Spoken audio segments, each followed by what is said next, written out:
a student nurse or a student midwife? Come closer. So in today's video, I'm going to show you 10 tips on how to pass your semester exam, even your nursing council exam. So the first one is know your reading style. In nursing school, it is a must that you know your reading style.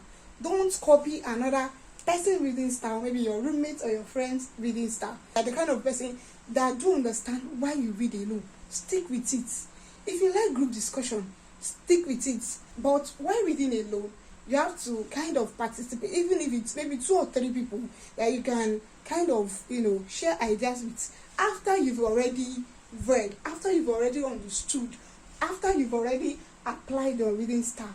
So that brings me to the second point, which is know your reading time. Again, they don't used to do follow in nursing school. If not, you are going to fail. So if you are a night reader, stick with it. If you are a morning reader, stick with it.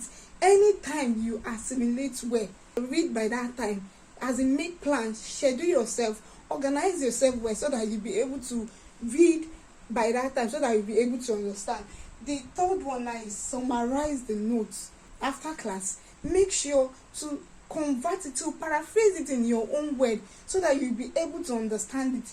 Use simple words. That is the purpose of learning, for you to understand. The fourth one now is use float charts, mnemonics, and highlighters. Use flow charts. Maybe they taught you about diabetes mellitus, and they say that there is hyperglycemia, there is polydipsia, so many things. So if you write hyperglycemia, you write polydipsia. Write ketoacidosis, you just use flow charts and be writing it, so that you'll be able to remember. If you see the hyperglycemia, say, yes, there's a hyperglycemia. You go to all the symptoms, you just use flow chart to do it.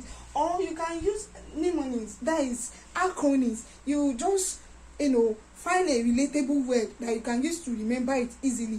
And highlighter, maybe all these big words or the symptoms that I told you. If you cannot make notes, you use highlighter to highlight those important things, so that maybe during exam you don't have to read all the whole notes. If you just can't read and pick out the keywords that you need while reading. So the fifth one is watch YouTube videos. A teacher cannot teach you everything, so you have to go to YouTube or any site is nursing related that is going to break it down to your own understanding. The next one is avoid distraction. While reading, don't take your phone with you, or even though you have to take your phone with you in case of emergency, just keep it somewhere. Or you can do, like, if you read for 2 hours, you press your phone for 15 minutes for diversional therapy. But I insist, keep your phone in the hostel or in your house before going for night class. The seventh one is don't carry 3 or 4 books for different subjects for you to read, because we end up not reading it. So if it's anatomy that you want to read, stick with it. If it's normal midwifery, stick with it. If it's fundamental of nursing, just stick with only one subject. Or if you can do 2, or if you schedule time for it, do it in your own way, that you can be able to actualize your plan. 8th one, I start reading early. This one is very important, especially for new students.